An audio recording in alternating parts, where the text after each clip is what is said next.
चलिए आज के इस एक्सप्लेनर में एक ऐसी शानदार और आपस में जुड़ी हुई दुनिया में गोता लगाते हैं जहां जानवर बिल्कुल इंसानों की तरह बर्ताव करते हैं, जहां जादुई सब्जियां सच में मौजूद हैं और जहां की गई छोटी छोटी गलतियों के बेहद ही हास्यास्पद परिणाम भुगतने पड़ते हैं। सच में हमारी उन पुरानी और मशहूर कविताओं की दुनिया को अगर हम ध्यान से देखें तो ये किसी सिनेमैटिक यूनिवर्स से कम नहीं लगती। अब जरा सोचिए, क्या होगा जब बिल्ली मौसी, लालाजी और एक जादुई टमाटर एक ही दुनिया में एक साथ मिल जाएं? मतलब इन क्लासिक किरदारों को अलग अलग देखने के बजाय अगर हम ये मान लें कि ये सभी एक ही विशाल और वाइब्रेंट ब्रह्मांड के निवासी हैं, तो एक ऐसा ब्रह्मांड जो स्लैपस्टिक कॉमेडी और जिंदगी के गहरे लेकिन छिपे हुए सबकों से पूरी तरह भरा हुआ है। देखिए, इस यूनिवर्स में ना हमारे पास बेहतरीन कॉमिक विलन्स हैं, जैसे कि हमारी अपनी बिल्ली मौसी। ये एक ऐसी किरदार हैं जो हमेशा शिकार करने निकलती हैं, लेकिन हर बार बुरी तरह फेल हो जाती हैं। और नतीजा, कभी उनकी कमर टूटती है, कभी वो केले के छिलके पर फिसल जाती हैं, और तो और जिन चूहों का वो शिकार करने गई थीं वही उनका मजाक उड़ाते हैं। किस्मत मेरी फूट गई, एक भी चूहा हाथ ना आया, ये लाइन उनके इस पूरे हास्यास्पद स्ट्रगल को बिल्कुल सटीक तरीके से दर्शाती है। अब यहाँ किरदारों के बीच का जो कॉन्ट्रास्ट है वो देखना बड़ा दिलचस्प है। एक तरफ हमारे पास आलसी और बेढंगी बिल्ली मौसी हैं जो अपनी ही गलतियों से चारों खाने चित होती रहती हैं, और ठीक इसके उलट दूसरी तरफ हमारे पास बेहद मेहनती चिड़िया रानी है। वो सुबह जल्दी उठती हैं, तिनका तिनका चुनकर कड़ी मेहनत करती हैं और अपना घर बनाती हैं। तो असल में इस दुनिया की अराजकता को चिड़िया रानी की मेहनत और नैतिकता से बहुत ही खूबसूरती से बैलेंस किया गया है। तो आइए अब बढ़ते हैं इस यूनिवर्स के एक और मजेदार पहलू की तरफ, स्टाइलिश अराइवल्स, जहां शान और स्लैपस्टिक कॉमेडी का बेहतरीन संगम होता है। ये देखना कितना मजेदार है ना, कि कैसे इंसानी दिखावे और फैशन को विशाल जानवरों पर हास्यप्रद तरीके से थोप दिया जाता है। हाथी राजा की एंट्री इसका सबसे शानदार उदाहरण है। जरा इमेजिन कीजिए, एक विशालकाय हाथी को पूरे कोट पैंट, एक लटकती हुई टाई और काले चश्मे में सजा दिया गया है। उनकी शर्ट उनके बड़े से पेट पर अटक रही है और ये सज धज कर कहाँ जा रहे हैं? एक खटर पटर करने वाले बिस्तर पर बैठकर काजू बर्फी खाने। सच में इंसानी वैनिटी का ये क्या गजब का प्रेजेंटेशन है। और ये स्टाइलिश स्लैपस्टिक कॉमेडी ना हाथी राजा पर ही नहीं रुकती, बंदर मामा की कहानी में भी यही पैटर्न देखने को मिलता है। जब नानी के बगीचे में बंदरों का हमला होता है तो एक बंदर नाना जी का लंबा सा कोट पहन लेता है। फिर वो 1 रुपए का नोट ढूंढने के लिए जेब टटोलता है, लेकिन कोट इतना लंबा होता है कि वो उसमें बुरी तरह उलझकर धड़ाम से जमीन पर गिर पड़ता है। इसमें जो फिजिकल कॉमेडी की पेसिंग है वो लिटरली कमाल की है। खैर, अब बात करते हैं इस साझा ब्रह्मांड की असली मैजिक की। यहाँ शक्तियों का अल्टीमेट सोर्स आखिर क्या है? वो है आहा, टमाटर। जी हाँ, ये कोई मामूली सब्जी नहीं है।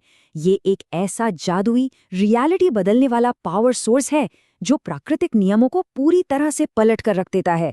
जो भी इसे खाता है उसे सुपर ह्यूमन शक्तियां मिल जाती हैं। जरा इस जादुई टमाटर के असर को देखिए। इससे खाकर एक छोटा सा चूहा उस बिल्ली को भगा देता है जिससे वो हमेशा डरता था। एक नन्ही चींटी भारी भरकम हाथी को हवा में उठा लेती है। मुन्ना तो इसे खाकर सीधा स्पाइडरमैन ही बन जाता है, और एक भालू मजे से साइकिल चलाने लगता है। ये देखना सच में फैसिनेटिंग है कि कैसे अचानक कमजोर लोगों को ताकतवरों को हराने की शक्ति मिल जाती है। ये अति यथार्थवादी कल्पना का एक मास्टरपीस है। लेकिन ठहरिए, इस सारी जादुई अराजकता के पीछे एक बहुत ही सॉलिड और प्रैक्टिकल मकसद छिपा है। लाल लाल टमाटर खाओ और स्ट्रांग हो जाओ। असल में ये सारा जादू सिर्फ एक बहाना है ताकि बच्चों में स्वस्थ खानपान की आदतों को प्रोत्साहित किया जा सके। एक बहुत ही जरूरी न्यूट्रिशनल लेसन को बहुत ही चतुराई से जादू के पर्दे के पीछे छिपा दिया गया है। चलिए जादू की दुनिया से बाहर निकलते हैं और बात करते हैं ग्राउंडिंग लेसन्स की, जहां हम लालाजी की ट्रैजिक कॉमेडी को समझेंगे। इस यूनिवर्स में इंसानी किरदारों के जरिए जो इंस्टेंट कर्मा दिखाया गया है वो कमाल है। लालाजी का ये पूरा सीक्वेंस कॉज एंड इफेक्ट की एक मास्टर क्लास है। पहले वो केला खाते हैं और बिना सोचे समझे छिलका सड़क पर फेंक देते हैं, फिर छड़ी और काला चश्मा लगाकर हीरो की तरह अकड़ कर चलते हैं। लेकिन अगले ही पल क्या होता है? अपने ही फेंके हुए छिलके पर पैर पड़ते ही धड़ाम से गिर पड़ते हैं। मतलब घमंड और गंदगी फैलाने का तुरंत सार्वजनिक अपमान। और गिरने के बाद क्या होता है? तुरंत ज्ञान की प्राप्ति। लालाजी अपना हाल बुरा होने पर कान पकड़कर कसम खाते हैं। यहाँ से जो टेक अवे निकलता है वो बहुत ही साफ है। स्वच्छता में ही है भलाई। इस तरह एक बेहद मजाकिया पल अचानक से स्वच्छता के बारे में एक लाइफ लॉन्ग और यादगार नागरिक सबक में बदल जाता है। अगर हम पैटर्न को नोटिस करें तो ये देखना बहुत ही चतुर लगता है कि कैसे केले का छिलका इस यूनिवर्स की अलग अलग कहानियों में एक रिकरिंग प्लॉट डिवाइस बन गया है। बिली मौसी चूहों के फेंके छिलके पर फिसलती हैं और लाला जी अपने ही फेंके छिलके पर। ये एक छोटा सा छिलका इंसानों और जानवरों दोनों की किस्मत को एक जैसी बेढंगी गलतियों के धागे में पिरो देता है। अब अगर हम इन सारी घटनाओं को एक दिन की टाइमलाइन पर रखें तो एक बहुत ही कोहेसिव तस्वीर उभर कर आती है। सुबह सुबह चिड़िया रानी अपनी मेहनत से सबको जगाती हैं। दोपहर में लाला जी सड़क पर फिसल कर सबक सीखते हैं। शाम को बंदर नानी के बगीचे में उधम मचाते हैं और रात को मुन्ना आराम से पंखे के नीचे सोता है। ये सारी घटनाएं आपस में जुड़कर एक बेहद स्ट्रक्चर्ड और व्यस्त दिन का निर्माण करती हैं।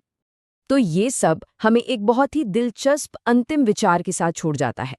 क्या ये सच में सिर्फ बच्चों की आसान सी कविताएं हैं या फिर ये कॉमेडी, जादू और नैतिक दर्शन से बुना हुआ एक मास्टर सिनेमाई ब्रह्मांड है? शायद ये सदियों पुराने किरदार शुद्ध और असीम कल्पना के जरिए जीवन के सबसे जरूरी सबक सिखाने के लिए ही बनाए गए थे। यह निश्चित रूप से सोचने वाली बात है। आज के इस एक्सप्लेनर में हमारे साथ जुड़ने के लिए शुक्रिया। बस ऐसे ही नई चीजों को नए नजरिए से एक्सप्लोर करते रहिए।